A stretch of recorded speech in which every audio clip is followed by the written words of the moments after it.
बिस्मिल्लाहिर्रहमानिर्रहीम। अस्सलामुअलैकुम students. Punjab university की जो इंग्लिश की आउटलाइन है जिसका कोर्स कोड है 206A।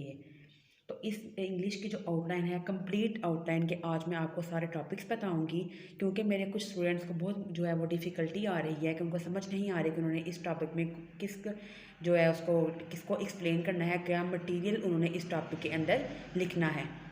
तो आज मैं आपको पंजाब यूनिवर्सिटी की इंग्लिश की पूरी आउटलाइन जो है उसके सारे टॉपिक्स मैं आपके साथ शेयर करूंगी, क्योंकि टाइम बहुत कम है। वेडनेसडे को मेरे स्टूडेंट्स का पेपर है, इसलिए टाइम बहुत शॉर्ट है। तो मैं आपको सिर्फ जो है वो टॉपिक्स ही बता दूंगी। एक्सप्लेन अगर टाइम मिला तो मैं आपको एक्सप्लेन भी करूंगी एक एक टॉपिक, लेकिन फ़िलहाल मैं भी आपको ये बता देती हूँ कि आपने जो है इन जो आपको आउटलाइन दी गई है इसमें आपने कौन कौन से जो है मटेरियल आपने लिखना है, कौन से आपने इसमें टॉपिक्स लिखने हैं, क्या आपने इसमें मटेरियल जो है वो चूज़ करना है कि आप इस जो है वो जो भी आपको टॉपिक्स दिए गए हैं इसके अकॉर्डिंग इससे रिलेटेड कौन सी चीज़ें आपने इसमें लिखनी है। तो फर्स्ट ऑफ ऑल देखिए, आपकी आउटलाइन में रीडिंग एंड क्रिटिकल थिंकिंग में जो फर्स्ट ऑफ ऑल आपका टॉपिक है वो है using appropriate strategies for extracting information and point out according to given purpose. और आपने पॉइंट्स लिखने हैं according to the given purpose पे। तो इसके लिए इसमें जो आपने लिखना है वो है जो हमारी स्ट्रेटजीज हैं इन्फॉर्मेशन को एक्सट्रैक्ट करने की, वो क्या है। एक स्कीमिंग है कि स्कीमिंग के थ्रू हम इन्फॉर्मेशन को एक्सट्रैक्ट कर सकते हैं। एक हमारे पास स्कैनिंग है, एक SQ3R टेक्निक है, और एक हमारे पास कौन सी स्ट्रेटजी है, SPRE। इन जो चारों ये टेक्निक्स हैं, चारों स्ट्रेटजीज जो हैं, इनकी वीडियोस जो हैं वो डिटेल वीडियो मेरे यूट्यूब चैनल पर मौजूद है। आज मैं आपके लिए प्ले लिस्ट भी बना दूंगी जिसमें सारी ये जो है आपकी आउटलाइन इसी के टॉपिक्स जो हैं वो इसके अंदर सारी वीडियोस इंग्लिश के ऊपर ही उस प्ले लिस्ट के अंदर इंक्लूड होंगी। तो इसमें आपने ये सारा सारा याद नहीं करना। मैंने आपको उसमें पॉइंट्स के साथ जो है वो सब बहुत अच्छे तरीके से एक्सप्लेन किया हुआ है।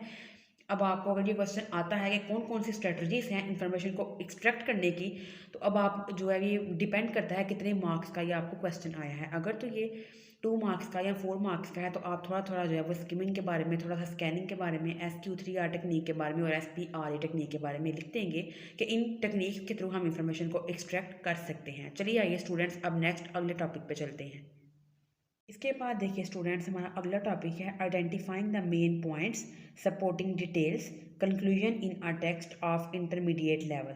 तो इसमें देखिए आपने आइडेंटिफाई करना है किस तरह हम जो है मेन पॉइंट्स को या डिटेल्स को या कंक्लूजन को हम किस तरह आइडेंटिफाई करते हैं। तो इसमें आप ये भी लिख सकते हैं कि देखिए इसमें जो है आइडेंटिफाई करना है आपने टॉपिक को, मेन आइडिया को, डिटेल्स को। तो ये भी आप जो तीनों चीज़ें हैं ये आप इसमें लिख सकते हैं कि किस तरह हम आइडेंटिफाई करते हैं कि हमारा टॉपिक क्या है, हम मेन आइडिया को कैसे डिटेक्ट करते हैं, और डिटेल्स जो हैं वो क्या हैं, हम उनको कैसे आइडेंटिफाई करते हैं। तो ये देखिए students, how to identify the topic, ये भी इसमें जो है वो आप लिख सकते हैं कि हम कैसे जो है वो टॉपिक को आइडेंटिफाई करते हैं।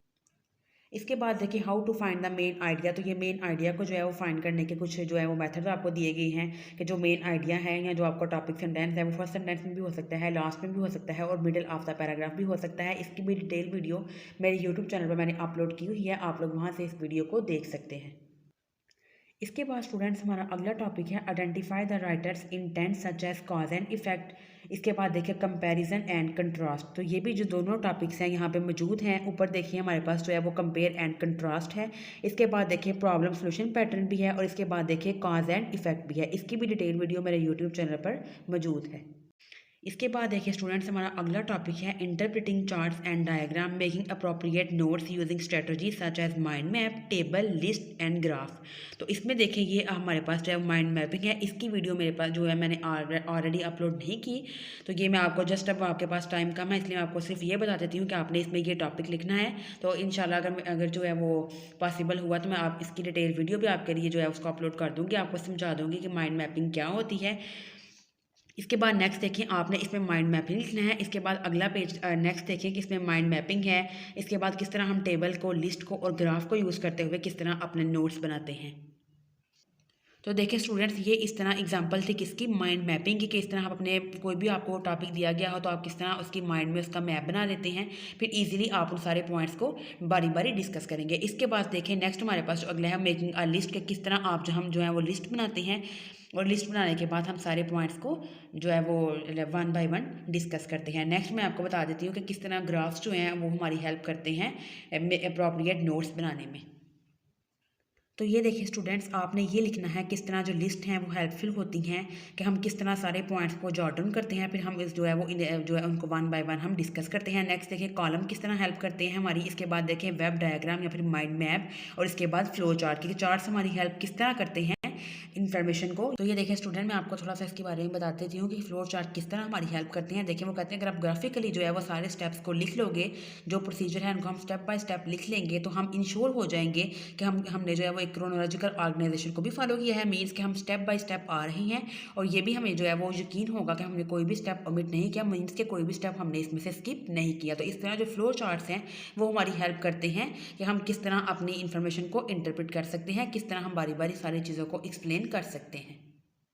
इसके बाद देखिए स्टूडेंट्स, जो आपके आउटलाइन का सेकंड वाला पॉइंट है that is enhance academic vocabulary using skills, जो है आपने स्किल्स को यूज़ करते हुए कैसे अपनी वोकेबलरी को इन्हेंस करना है। तो अब देखें इसमें आपने जो है ये सब कुछ याद नहीं करना, इसमें देखें आपने बस ये पॉइंट्स को आपने एक दफ़ा पढ़ लेना है कि वोकेबलरी का डेवलपमेंट का मतलब क्या होता है, हम किस तरह जो है कुछ जनरल सजेशन है कि आप इस तरह अपनी वोकेबलरी को जो है वो इन्हेंस कर सकते हैं। लर्न करें वर्ड्स को, इसके बाद देखिए डेवलप करें वोकेबलरी कार्ड्स को, इसके बाद रीड करें एक्सटेंसिवली। तो इस तरह कुछ पॉइंट्स हैं जिसके थ्रू जो है वो आप अपनी वोकेबलरी स्किल को इन्हेंस कर सकते हैं। डिस्टिंग्विश करते हैं बिटवीन फॉर्मल और इनफॉर्मल वर्ड्स में आप किस तरह डिस्टिंग्विश करते हैं।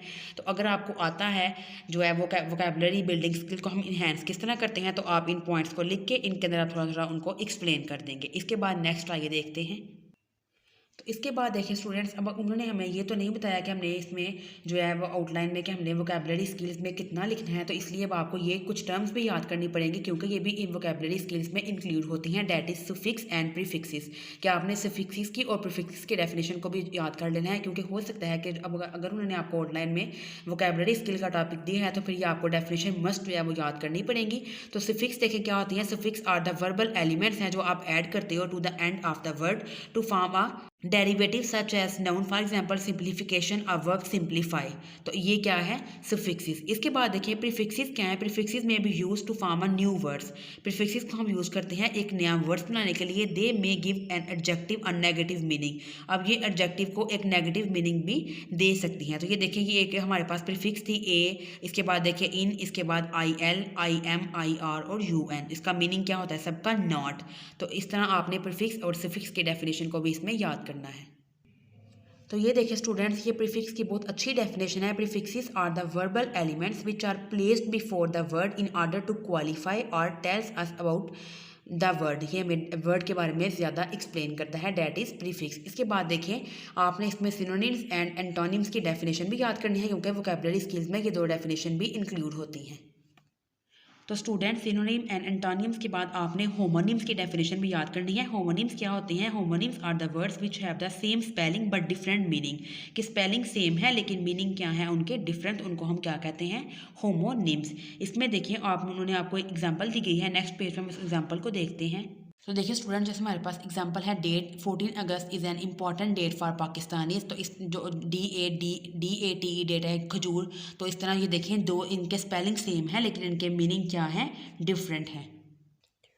इसके बाद स्टूडेंट्स देखें एक वो टर्म भी हमारे पास आती है वोकैबुलरी स्केल में, डैट इज़ होमोफोन्स। होमोफोन्स क्या है, होमोफोन्स अब वो वर्ड्स हैं जिनके सिमिलर साउंड है and are pronounced in the same way, और एक ही वे में ये प्रोनाउंस होते हैं बट आर रिटन डिफरेंटली। लेकिन उनके जो डिफरेंट स्पेलिंग है वो डिफरेंट है और उनके मीनिंग भी क्या होते हैं, डिफरेंट। लेकिन जो उनके प्रोनाउंसिएशन है, जो उनकी साउंड है, ये सिमिलर होते हैं। जैसे देखें for example, there is no increase in the second class railway fare, it is not fair. अब देखिए फेयर फेयर प्रोनाउंसिएशन दोनों की सेम है लेकिन स्पेलिंग डिफरेंट है और इनके मीनिंग भी क्या है, डिफरेंट है। इसके बाद देखिए स्टूडेंट्स, आपका थर्ड टॉपिक है that is acquire efficient dictionary skills such as locating guide words, entry words, choosing appropriate definition and identifying pronunciation through pronunciation key, identifying part of speech।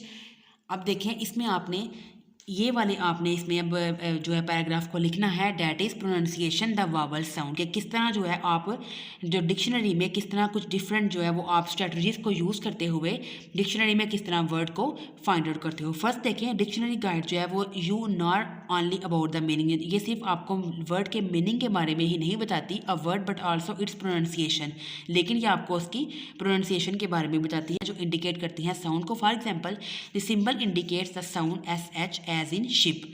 अब एस एच मतलब श की आवाज़ है, तो मतलब ये वर्ड क्या पढ़ा जाएगा, शिप। तो ये टेक्निक एक्सप्रेस करती है साउंड्स को थ्रू सिंबल्स के थ्रू, इसको आप कहते हो ट्रांसक्रिप्शन। अब देखें जैसे ये बट का बी है, नो का एन है और शी की ये वाले सिंबल वो लिखते हैं, तो इस सिंबल से आपको क्या पता चलेगा कि आपने इसमें एस एच वाले जो सिंबल है उसको यूज़ करना है, तो आप इसमें श की जो है वो साउंड यूज़ करेंगे। इसके बाद स्टूडेंट्स आपका अगला टॉपिक है topic number 4 writing academic text में आपने plan writing, identify audience, purpose, message. इसके बाद नेक्स्ट देखिए collect information in various form such as mind map, table, chart, list, ये हम ऑलरेडी मैं आपको बता चुकी हूँ। इसके बाद ऑर्डर ऑफ इन्फॉर्मेशन है। उसके बाद देखिए क्रोनोलॉजी फॉर नरेटिव है। इसके बाद स्टेज ऑफ प्रोसेस है, general to specific, specific to general, from most important से लीस्ट इंपॉर्टेंट की तरफ, advantage and disadvantage, comparison and contrast, problem solution, pattern. तो ये इन सारे टॉपिक्स की जो है वो डिटेल वीडियो मेरे यूट्यूब चैनल पर मौजूद है। मैंने इसमें आपको ये भी बता दिया है कि आपने इसमें कितना कितना मटीरियल लिखना है और कौन सी चीज़ें आपने इसमें स्किप करनी है, तो आप उन वीडियोज़ को मेरे यूट्यूब चैनल से जाके देख सकते हैं। इंशाल्लाह मैं आपके लिए जो है प्ले लिस्ट भी बना दूँगी ताकि आप इजीली जो है बगैर किसी डिफ़िकल्टी के आप इजीली उन वीडियोज़ को देख सकें। इसके बाद स्टूडेंट्स आपका जो है टॉपिक नंबर 5 है right argumentative and descriptive forms of writing. आपने आर्गुमेंटेटिव और डिस्क्रिप्टिव फॉर्म्स ऑफ राइटिंग लिखनी है। तो ये देखिए ये पैराग्राफ आपको दिया गया है, आर्गुमेंटेटिव राइटिंग कौन सी होती है और डिस्क्रिप्टिव राइटिंग कौन सी होती है। देखिए आर्गुमेंटेटिव राइटिंग में जो है वो आप कन्विंस करते हो रीडर को कि आप कुछ जो लाइन लिख रहे हो वही जो है वो मोस्ट अप्रोप्रिएट वन है, ठीक है। इसके बाद डिस्क्रिप्टिव राइटिंग में आप क्या करते हो, डिस्क्रिप्टिव राइटिंग में आप प्रेजेंट करते हो एक visual impression of the person, किसी प्लेस का, इवेंट का या ऑब्जेक्ट का। मोस्ट इंपॉर्टेंट थिंग इस राइटिंग में क्या होती है कि आप इंश्योर करवाते हो कि आप जो भी डिस्क्रिप्शन में लिख रहे हो, आप जो डिस्क्राइब कर रहे हो, वो रीडर उसको क्या करे, वो इस काबिल हो के उस चीज़ को विजुअलाइज कर लेता है और उसकी क्लियर पिक्चर उसके माइंड में बन जाती है कि आप उसको क्या डिस्क्राइब कर रहे हो। तो आपकी आउटलाइन में उन्होंने साथ ये भी लिखा है कि कैसे आप कंपैरिजन एंड कंट्रास्ट से या कॉज एंड इफेक्ट से आप किस तरह जो है वो आर्गुमेंटेटिव या डिस्क्रिप्टिव राइटिंग जो है वो लिखते हैं। तो इसमें देखिए अगर आपको कोई भी राइटिंग आती है, जैसे फॉर एग्जांपल आपको किसी भी चीज़ पे कोई टॉपिक आ गया है तो आप उस पर लिखिएगा डिस्क्रिप्टिव राइटिंग, तो आपने किस तरह जो है कॉज एंड इफेक्ट, जब आप उसको पढ़ेंगे तो आपको क्लियर हो जाएगा कि what is cause and effect क्या है, कंपैरिजन एंड कंट्रास्ट क्या है, कि आपने दो चीज़ों को कंपेयर करते हुए, जैसे देखिए हमने कहा है ना कि आर्गुमेंटेटिव राइटिंग में आपने जो है वो किसी एक चीज़ को ही बताना है कि ये अप्रोप्रिएट वन है, तो आप उनके एडवांटेज और डिसएडवांटेज को लिखते हुए जो है वो कंपैरिजन एंड कंट्रास्ट में तो आप बताएंगे कि किस तरह जो है वो ये चीज़ ज़्यादा अथेंटिक है किसी दूसरी चीज़ से। तो जब आप इसको पढ़ेंगे और आप कॉज एंड इफेक्ट को पढ़ेंगे तो होप्स सो आपका क्लियर हो जाएगा कि अगर आपको कोई टॉपिक इस तरह का आता भी है आर्गुमेंटेटिव राइटिंग में तो आप उसको किस तरह जो है वो एक्सप्लेन करेंगे और आप उसको लिखेंगे। फिर भी अगर आपको कोई कन्फ्यूजन आती है तो आप मेरे डिस्क्रिप्शन में व्हाट्सएप का लिंक दिया गया है, आप उस लिंक के थ्रू मेरे व्हाट्सएप ग्रुप को ज्वाइन करें। अगर आपको कोई भी प्रॉब्लम हो तो आप मुझसे शेयर करें, मैं उस प्रॉब्लम को आपकी सॉल्व करने की पूरी कोशिश करूंगी। इसके बाद देखिए स्टूडेंट्स आपका एक टॉपिक है use appropriate cohesive devices such as reference words and signal markers. तो ये कोहेसिव डिवाइसेस की भी डिटेल वीडियो मेरे यूट्यूब चैनल पर मौजूद है। मैंने ये जो हाईलाइट किया है हाइलाइटर के साथ मैंने इस वीडियो में एक्सप्लेन किया है कि आपने जस्ट इसमें अगर ये टॉपिक आपको आता है तो आपने जस्ट इसमें ये पॉइंट्स ही एक्सप्लेन करने हैं, बाकी जो है वो एक्स्ट्रा है वो आपने याद नहीं करना, ना ही वो आपने लिखना है। तो इसकी भी डिटेल वीडियो मेरे यूट्यूब चैनल पर मौजूद है, आप वहाँ से इस वीडियो को समझ सकते हैं और आप अपने जो है वो जो भी आपको प्रॉब्लम है इस टॉपिक में आप उसको जो है वो सॉल्व कर सकते हैं। इसके बाद देखिए स्टूडेंट्स आपका एक टॉपिक है you right good topic supporting sentences and effective conclusion. उसमें आप ये सारे पॉइंट्स लिख सकते हैं, ये स्टेप्स हैं ऐसे राइटिंग के, लेकिन आपको उन्होंने ये नहीं कहा, जस्ट उन्होंने आउटलाइन में ये लिखा है राइटिंग गुड टॉपिक। तो आप ये सारे पॉइंट्स पढ़ें, ये जो है वो गुड टॉपिक आप कैसे चूज़ करते हो उसमें, इसके बाद सपोर्टिंग सेंटेंसेस में और इफेक्टिव कंक्लूजन में, ये सारे जो 7 के 7 टॉपिक्स हैं आपको हेल्पफुल होंगे कि अगर आपको ये क्वेश्चन आता है तो एटलीस्ट आप उसके बारे में थोड़ा बहुत लिख सकेंगे। इसके बाद देखिए स्टूडेंट्स इफेक्टिव कंक्लूजन में जो मैंने अभी आपको बताया है गुड टॉपिक में सपोर्टिंग सेंटेंस और इफेक्टिव कंक्लूजन में आप ये लिख सकते हैं as the conclusion should arouse interest, the conclusion should satisfied, कि कंक्लूजन जो है वो सेटिस्फाई होनी चाहिए, and effective and satisfy and to an essay, या जो भी आप लिख रहे हो कोई पैराग्राफ या कोई भी टॉपिक, तो एक इफेक्टिव और सेटिस्फाइंग जो एंड है वो इंपॉर्टेंट होता है एंड अरेस्टिंग बिगनिंग की तरह ही, कि आपकी बिगनिंग जो है वो अरेस्टिंग होनी चाहिए, मीन्स कि वो जो रीडर है या जो सुनने वाला है जो पढ़ने वाला है उसको अरेस्ट कर ले, कि वो जो है वो उससे जान ना छुड़ा पाए, वो मस्ट उसको जो है आपने जो भी लिखा है वो उसको ज़रूर जो है वो पढ़ने की कोशिश करे। तो आपने उसको अरेस्ट करना है, आपने उसको इस तरह इंगेज करना है कि वो ज़रूर आपका जो है वो उस टॉपिक को या आपके ऐसे को या आपके पैराग्राफ को वो ज़रूर रीड करेगा। तो इसमें कंक्लूजन में आपने ये पैराग्राफ जो है इसको याद कर लेना है। इसके बाद देखिए स्टूडेंट्स, ये मैं यही टॉपिक आपको दोबारा बता रही हूँ। सपोर्टिंग सेंटेंसेस में और गुड टॉपिक और इफेक्टिव कंक्लूजन में आपने ये 8 पॉइंट भी इसमें याद रखने हैं कि सम अप करने के लिए क्लैरिफाई डिफाइन करें अपने सब्जेक्ट को, थिंक ओवर इट, इसके बाद प्रिपेयर करें, उसको नंबरिंग दें, इसके बाद क्लासीफाई करें। तो ये सारे किसमें आते हैं? सपोर्टिंग सेंटेंसेस में, कि आपके जो सेंटेंस हैं वो क्रोनोलॉजिकल फॉर्म में होने चाहिए। सेंटेंसेस जो है वो एक दूसरे के साथ जो है वो मिले हुए हों, अगला सेंटेंस पिछले वाले के साथ जो है वो डिफरेंट ना हो, बल्कि उनमें क्लैरिटी हो, उनमें जो है वो सारे सेंटेंस आपस में जो है वो इंटरलिंक करे हो। तो ये भी जो है वो जो हमने इसमें पढ़ा था आइडेंटिफाइंग द मेन आइडिया में, तो ये सारे जो है पॉइंट्स मैंने उसमें एक्सप्लेन किए थे। तो जब आप उस वीडियो को देखेंगे तो इजीली आपके पास इतना मटेरियल कलेक्ट हो जाएगा कि अगर आपको ये क्वेश्चन आता है तो आप उसको इजीली लिख सकेंगे। तो स्टूडेंट्स, बस आपके 6 और 7 वाले 2 आपके टॉपिक रह गए हैं, read, draft checking, content, structure and language, और इसके बाद एडिट एंड प्रूफ रीड। तो ये दोनों टॉपिक मैं आपको लिख के अच्छे से इसके नोट्स बना के इंशाल्लाह मैं आपके साथ शेयर कर दूंगी, ताकि इजीली आप इन दोनों टॉपिक्स को याद कर सकें। अगर इसके रिलेटेड कुछ आएगा तो आप वो नोट्स जो है वो मैंने बहुत ईजी वे में, बहुत अच्छे तरीके से आपके लिए वो नोट्स बनाऊंगी, ताकि आप इजीली जो है उसको पेपर में अटैम्प्ट कर सकें। तो होप सो स्टूडेंट्स, आपको इस पूरी आउटलाइन के सारे टॉपिक्स की समझ आ गई होगी कि आपने इन टॉपिक्स में क्या क्या लिखना है, और अगर कोई भी टॉपिक आपको आएगा तो उसमें आपने कौन सा मटेरियल लिखना है कि वो आपके क्वेश्चन से रिलेटेड हो। होप सो कि आपको आज के लेक्चर की समझ आ गई होगी। फिर भी अगर आपका कोई क्वेश्चन है, कोई कन्फ्यूजन है किसी टॉपिक में, या इसके अलावा भी आपको कोई टॉपिक चाहिए जिसकी आपको समझ नहीं आ रही, तो आप मुझे कमेंट सेक्शन में मैसेज करें। इसके अलावा डिस्क्रिप्शन में मेरे व्हाट्सएप का लिंक दिया गया है, आप उस लिंक के थ्रू मेरे व्हाट्सएप ग्रुप को ज्वाइन करें।